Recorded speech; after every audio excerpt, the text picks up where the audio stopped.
Karim's POV. Hindi ako makapaniwala sa ginawa niya. She's kissing me. Why are you kissing me? Tanong ko sa kanya habang nakangiti. Thank you kiss ko kasi binili mo ako ng pants at sangkaterbang sanitary pads. Nakangusong sagot niya sa akin. Tss, kunwaring asi ko sa kanya. Labas na ako ha, saka dito na muna yung mga to. Nakakahiya kasi kung dadalhin ko pa yan sa next class ko. Paalam niya sa akin. Babe, sabay na tayo mag-lunch. Saad ko sa kanya. Ngumiti to sa akin. Hindi po pwede, sabi niya. Kumunot naman ang noo ko. Why? Tanong ko sa kanya. Kasi po baka may makakita sa atin. Sabay na lang tayo mamayang gabi. Nakangiting sabi nito. Lumapit din ito, tinalikan ako ulit kaya binuhat ko siya at pinalalim ang halik. Wrong timing talaga yung dalaw mo babe. Hinihingal na saad ko sa kanya. Sige na Jake, aalis na ako. Hinihintay na ako ng mga kaibigan ko. Sabay kasi kami kakain. Babawi ako sa'yo. I love you. Bulong niya sa akin na nagpatigil sa mundo ko. Hindi agad ako nakapag-react sa sinabi niya. What did?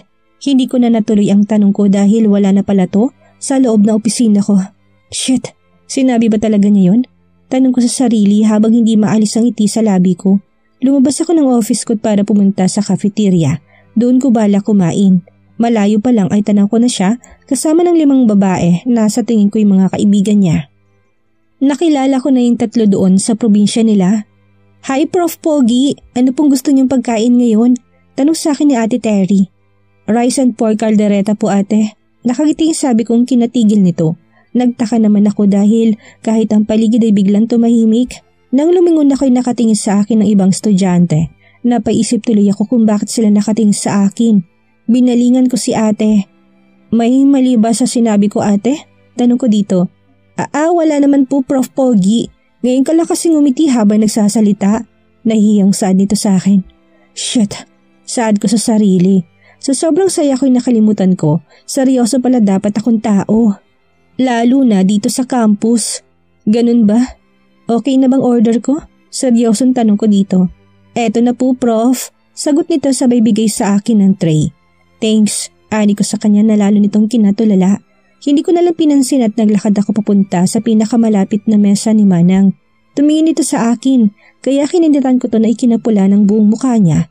Kinuha ko ang phone ko at nagtipa ako ng mensahe para sa kanya. Enjoy your meal babe. Text ko sa kanya habang nilagyan ko ng puso ng emoji sa dulo. Nakita ko na dinampot niyang phone niya at binasa ang mensahe ko. Tumingin ito sa akin na may pagbabanta kaya nagtipa ulit ako. Ang ganda mo babe. I click the send button. Binasa niya ulit, nakita ko nagtipa ito ng mensahe sa akin. Tumunog naman ang phone ko. Babe ko na Manang. Tumigil ka nga dyan Manong. Nakatingin na sa'yo lahat dahil para kang baliw dyan. Pakaramdam ko may inis siya habang nagtitipa ng sagot. Don't mind them. Let's date later. Text ko ulit sa kanya. Kinindiran ko siya kaya umiwas ito ng tingin sa akin. Tumingin ako sa paligid at nakita kong umiwas ng tingin ang mga estudyante. Tumunog ulit ang phone ko. Babe ko na Manang. Pag-iisipan ko, kumain ka na dyan. Sagot niya, kaya napanguso naman ako. Bakit pag-iisipan mo pa? Malungkot na text ko sa kanya. Joke lang naman. Sige na nga, bye na. Basa ko sa text niya at tumayo na sila. Sabrina, sama ka ba mamaya? Manood ulit tayo ng basketball. Rinig ko sabi ng kaibigan niya. Hindi ako pwede Frenny, kayo na lang busy kasi ako. Rinig ko na sagot niya dito. Okay, next time sama ka na sa amin ha? Dagdag pa nito. Sige, sagot niya na ikinainis ko naman. Nainis ako sa sagot niya dahil may balak pa talaga siyang panoorin ang pinsan ni Larry. Tinapos ko ng pagkain ko at pumasok na sa next class ko. Masaya na sana eh, kaso bigla naman akong na-bad trip. Sa Belle's POV, hindi ako makakain ng maayos dahil sa kalokohan ni Manong. Pinapakilig naman niya ako sa mga pakindat at text messages niya. Mabuti na lang at hindi ako nahalata ng mga kaibigan ko. Nadulas pa ako kanina nang sabihin ko siya ng I love you. Kaya mabilis talaga akong lumabas sa office niya. Paglabas ko'y napahawak pa ako sa bibig ko at pinalo ko to. Nakakainis ka? Kung ano-ano lang pinagsasabi mo. Tampal ko sa bibig ko dahil hindi man lang nakapagpigil. Huminga ako ng malalim bago lisanin ng office niya. Bingi yun kaya hindi rin niyo narinig ang sinabi mo. Pagkumbinsi ko sa sarili ko. Pero ang kontrabida kong utak ay may banat na naman sa akin. Narinig ka noon, hindi yun bingi. Manahimik ka nga. Hindi ko na malay na naisatinig ko na pala yun. Okay ka lang, Frenny? Tanong sa akin ni G. Okay lang ako, Frenny. Sagot ko sa kanya. Okay, sabi mo yan ha? Kain na tayo, sabi nito. Kaya kumain na nga kami pagkatapos pumasok na sa kanya-kanya naming mga klase. Kasalukuyan ako hindi mapakali dahil tinatahak kong daan papunta sa parking lot.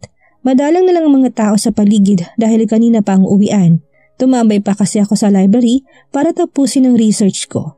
Pagkapasok ko sa kotse, kinabig niya agad ako at hinalikan. Bakit ang tagal mo? Tanong niya sa akin habang nakasimangot. May tinapos lang ako sa library, sagot ko sa kanya. Okay, let's go, sabi nito bago pinaandar ang kotse. Nagtataka ako dahil iba ang tinatahak naming daan. Senyorito, hindi naman itong daan pa uwi, sabi ko sa kanya. Yes babe, hindi nga dahil magde-date pa tayo, sagot niya sa akin. Talaga palang seryoso ka sa sinabi mo? Sad ko dito. Kailan ba ako hindi naging seryoso? Ikaw lang naman ang hindi maniwala sa akin. Mahimig nagpagtatampong sabi niya. Mali ko ba kung seryoso ka talaga sa akin? Sabi ko sabay iwas ng tingin. Hindi ito nagsalita pero rinig kong malalim na buntong hininga niya. Naging tahimik ang buong biyahe namin hanggang sa nakarating kami sa tabing dagat. May seafood restaurant dito kaya pumasok kami. Alam talaga niya na paborito kong seafood kaya dito niya ako dinala. Bakit tahimik ka?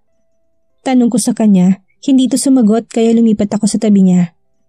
Alam mong gwapo ko, sabi ko sa kanya at nakita kong pamumula ng leg niya papunta sa buong mukha niya.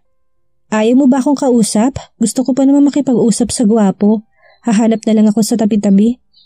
Hindi, don't you dare. Inis na sabi niya sa akin dahilan para hindi ko natapos ang sasabihin ko. Gagawin ko kapag hindi mo pa rin ako kinausap, pananakot ko sa kanya. Nakita kong pagtiimbagang niya na ikinatuwa ko dahil alam kong nagsiselos to. Pag ako ganyan ka, pero ikaw madaming humahalik sa'yo, nagtatampong sad ko kahit na ang totoo ay nagsiselos ako tuwing naalala ko. Tumingin ito sa akin kaya umiwas ako ng tingin. Are you jealous, babe? Masayang tanong nito sa akin. Hindi ako sumagot sa kanya dahil ayaw kong umamin. Ano siya? Hello? Babe, tawag niya sa akin. Babe, I love you, sabi niya sa akin. Ako naman ay parang nabingi sa narinig ko. Kahapon ay I like you. Ngayon naman ay I love you na. Dapat ba ako maniwala sa sinasabi niya? Seryoso ba talaga siya? Karim's POV. Natutuwa ako dahil halatang nagsasalo siya, hindi pa ako pinapansin. Babe, I love you. Lakas loob na pahayag ko sa kanya. Nakita kong gulat sa mukha niya. Umiwas din ito ng tingin sa akin. Babe, I said I love you. Pag-uulit ko sa sinabi ko. Tumingin ito ng diretso sa mga mata ko. Bakit? Tanong niya sa akin. Bakit ako? Dagdag pa niya na tanong sa akin. Kailangan pa bang may rason para mahalin kita? Tanong ko pabalik sa kanya. Oo, kailangan yun, sagot niya sa akin. Dahil mahal kita at walang rason para hindi kita mahalin, sagot ko sa kanya. Bakit ka ba ganyan? Tanong niya sa akin habang namumula. Alam ko na kinikilig ito. Bakit babe? Tanong ko sa kanya. Kasi nakakainis ka. Mahina pero may diing sabi niya. Nakakainis na bang magsabi ng I love you ngayon? Malungkot na sad ko sa kanya. Umusod naman ito ng mas malapit sa akin. Huwag mo naman akong pakiligin. Kasi lumalakas yung regla ko kapag kinikilig ako. Pabulong na sabi niya. Tumawa ako bigla kaya. Aray babe! Napasigaw ako bigla dahil sinampal niya ako bigla. Ang ingay mo kasi tapos pinagtatawanan mo pa ako. Sira ulo ka? Galit na sabi niya. Tumigil naman ako sa pagtawa dahil baka layasan ako nito bigla. O bakit tumigil ka na sa pagtawa? Mataray na tanong niya sa akin. I cleared my throat. Sorry babe, akala ko kasi ayaw mo nang mag-I love you ako sa'yo. Sabi ko sa kanya. Hindi ito nagsalita kaya nagtaka na naman ako. Babe, tawag ko sa kanya. Pwede ba kumain muna tayo? Malumani na sabi niya. Okay. Walang ganang sagot ko sa kanya. Iba kasing pakiramdam ko kapag ganyan siya. Pakiramdam ko, basta ulit ako sa pangalawang pagkakataon. Nagsimula na kaming kumain. Pinagbalat ko siya ng hipon. Ako nang magbabalat, kumain ka na dyan. Seryosong sabi niya. Paano ako kakain kung ganyan ka? Salitang hindi ko maisatinig. Sabi niya sabi tapat ng hipon sa bibig ko. Huwag ka na mag-isip ng kung ano-ano dahil mahal ka nun, sabi niya sa akin. Kumunot naman ang nuko sa sinabi niya. Sino sinasabi mo? Hay naku, professor ka ba talaga? Naiinis na tanong niya. Oo, at prof mo nga ako. Bakit gusto mo bang ibagsak kita? Natutulog ka sa klase ko. Ani ko sa kanya. Ibagsak mo, ikaw nga tong slow? Galit na sabi niya sabay irap ng mata niya. Itigil mo nga yung pag-irap mo sa akin. Gusto ko yung makita kapag tapos ng dalaw mo. Pagbibiro ko sa kanya. Ang bastos mo, ang manong na to. Kumain na nga tayo, na-stress ako bigla sa'yo. Saad niya, sabay kain ng crab. Bah, hindi ko na natuloy ang tanong ko dahil bigla na lang niyang pinasok sa bibig ko ang 2 hipon. Kumain ka na lang, magsasalita ka na naman eh. Nakangising sabi niya, kaya tiningnan ko siya ng masama. Ginuya ko naman ang sinubo niya. Ang sarap ng food dito no, dapat hindi ka gumastos. Kahit na mayaman kayo kapag nag-asawa ka, dapat may sarili kang pera, sabi niya sa akin.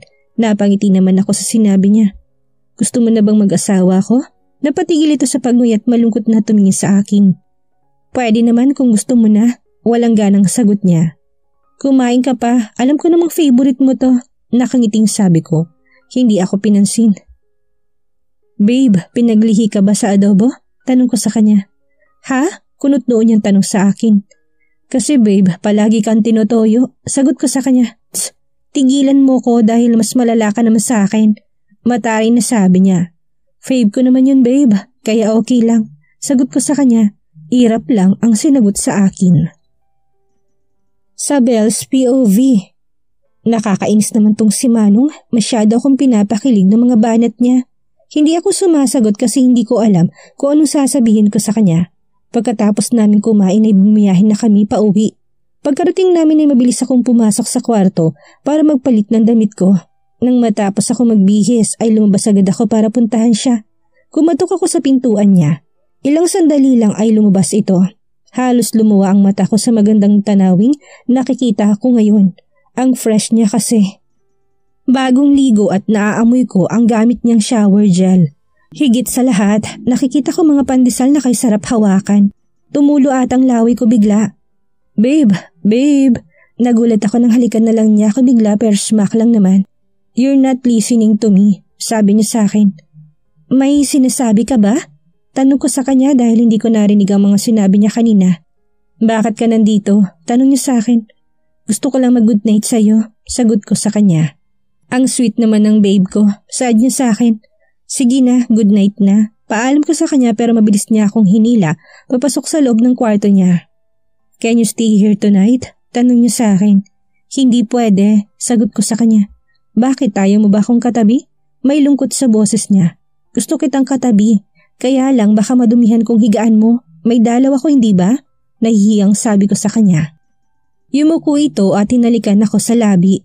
Wala akong pakialam babe, mas mahalaga sa akin makatabi kang matulog. Nakangiting sabi niya bago ako binuhat, papunta sa aking king size bed. Manong, yung ano mo, tinutusok ako. Nahihiyang sabi ko sa kanya. Normal na yan babe, lalo na kapag malapit ka. Natutuwang sabi niya sa akin. Hindi ka na ba magdadamit matulog? Baka lamigin ka, tanong ko sa kanya. Nandiyan ka naman kapag nilamig ako. Pwede naman nating painitin ng gabi. Nakangising sabi niya.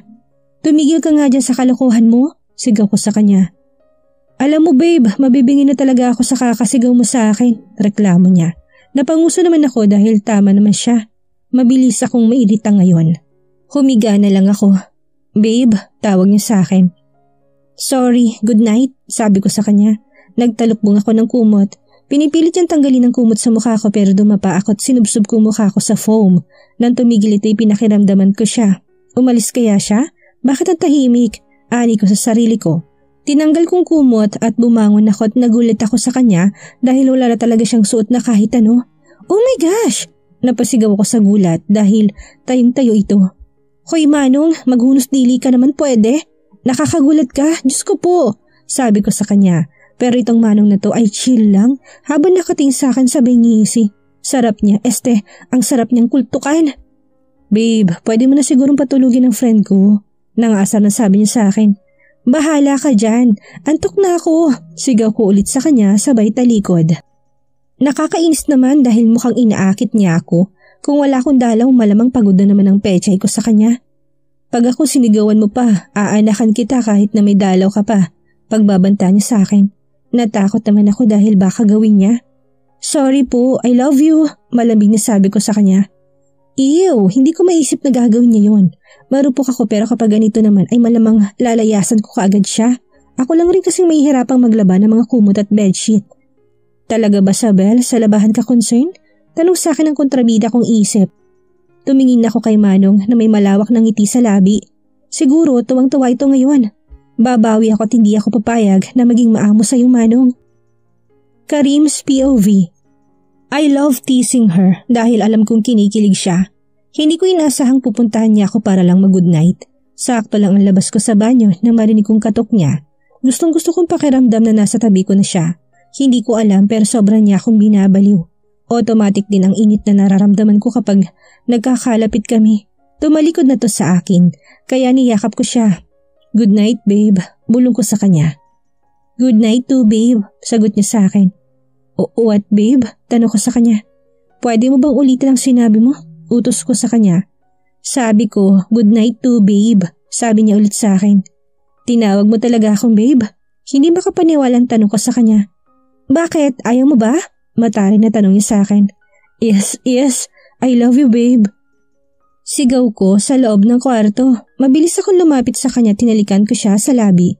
I love you, babe. Buong pusong sabi ko sa kanya. I love you too, Jake. Pangaakit niya sa akin. Stop teasing me, babe. Saway ko sa kanya. Wala naman akong ginagawa sa'yo. Nakangising saad niya. Thank you, babe. Sabi ko sa kanya sabay hawak sa pisngi niya. Thank you saan? Nagtatakang tanong niya sa akin. For accepting my feelings. Masayang sabi ko sa kanya. Dapat ako mag-thank you sa'yo kasi ang dami ng mga babaeng umahaligid sa'yo. Akong minahal mo. Umiyak na sad niya. Dahil ikaw ang kakaiba sa lahat. Ikaw ang bukod tanging mana na nagustuhan ko. Unang pagkikita pa lang natin, pinatibok mo na kagad ang puso ko. Pahayag ko sa kanya. Tigilan mo ko dahil lagi ka nang galit sa akin. Masungit na sabi niya. Dinadaan ko lang ang lahat sa pagsusungit dahil gusto kong kunin ang atensyon mo. Ayaw ko nang umingiti ka sa iba. Gusto ko sa akin lang ang ngiti mo, ang lahat sa'yo. Kung pwede lang kitang ilagay sa wallet ko, ginawa ko na. Sabi ko sa kanya. Hindi ko akalain na ganyan ka magmahal. So lahat sa school, mahal mo rin? Kasi lagi ka rin nagsusungit, sabi niya. Eto na naman kami. Hindi ko alam kung ano ba sasabihin ko dahil mamaya magagalit na naman siya sa akin. Hindi, ginagawa ko yun para matuto kayo. Paliwanag ko sa kanya. Okay, walang ganang sabi niya. Ngayon pa lang ipuputi ng buhok ko sa ulo kapag lagi siyang ganito. Anong iniisip mo? Siguro iniisip mo na makikipaghiwalay agad sa akin.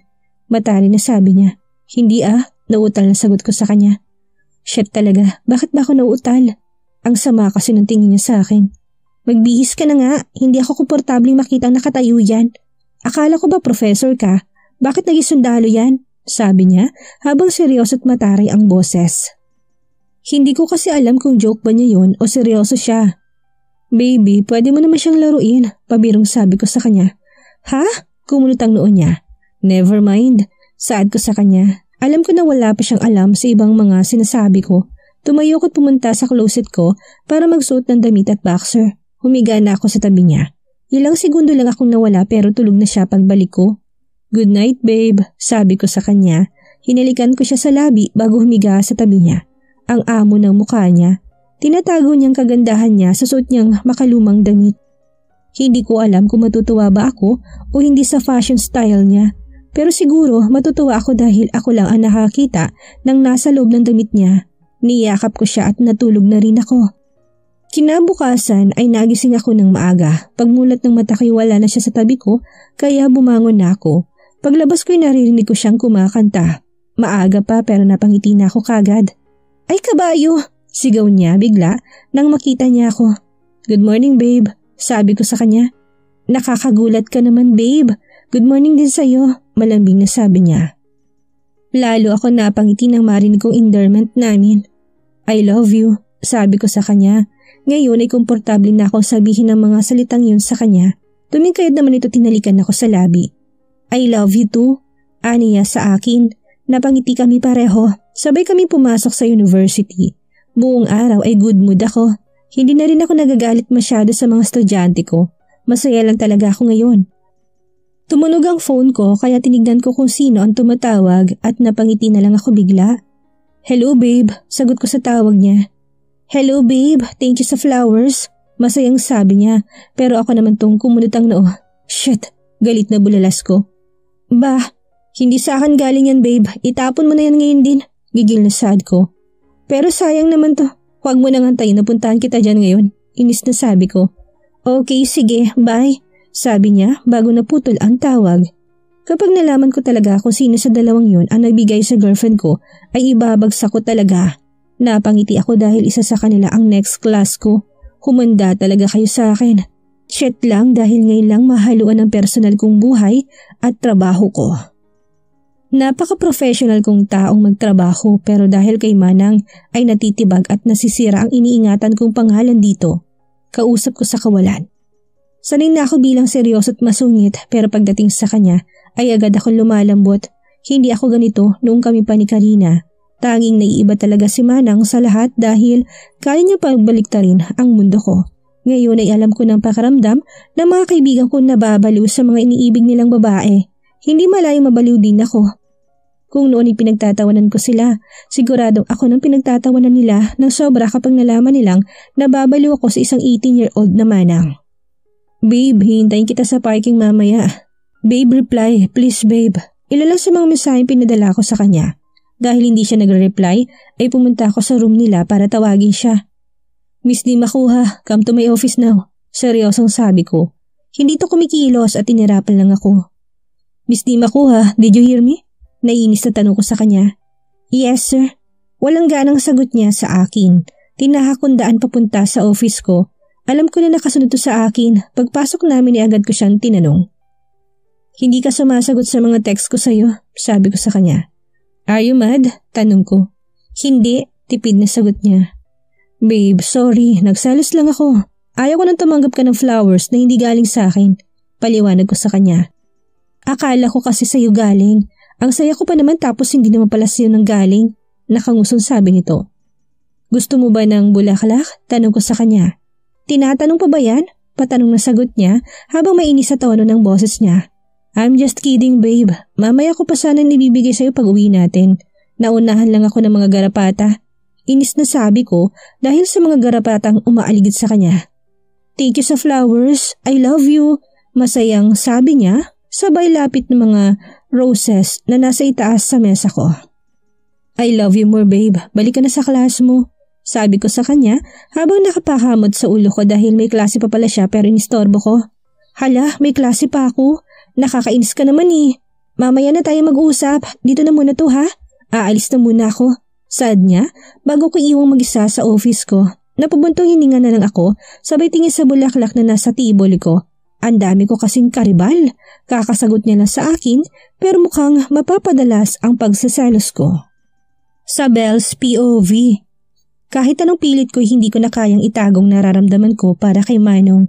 Gusto kong ibigay ng buong puso't sarili ko sa kanya. Napakabata ko pa pero tuwing nandyan siya ay hindi ko mapigilan ang puso ko sa pagkabog ng malakas na halos hindi ko na marinig ang nasa paligid ko. Simula lang maging kami naging sobrang maalaga siya. Pakiramdam ko, hindi na ako katulong dahil sa lahat ng ginagawa ko ay tinutulungan niya ako. Kung tatanungin niyo ko kung kailan ko na-realize na mahal ko siya, na-realize ko to noong araw na nagkaroon ako ng buwanang dalaw. Siguro kung ibang lalaki yun ay hahayaan na lang nilang babae. Pero siya nag-effort siya at gumawa ng paraan para lang hindi ako mapahiya sa ibang mga kaklase ko. Hindi ako naniniwala sa kanya noong sinabi niyang mahal niya ako. Pero katagalan ay ramdam ko talagang mahal niya ako. Isang linggo na simula na maging kami. Kung sa university napakaseryoso at suplado niya, dito naman sa kondo'y napakalambing niyang tao. At speaking of lambing, kasalukuyan lang naman siyang nasa pagitan ng hita ko habang nilalantakan ako. Halos mawalan na ako ng boses sa kakaungol at kakasigaw ng pangalan niya.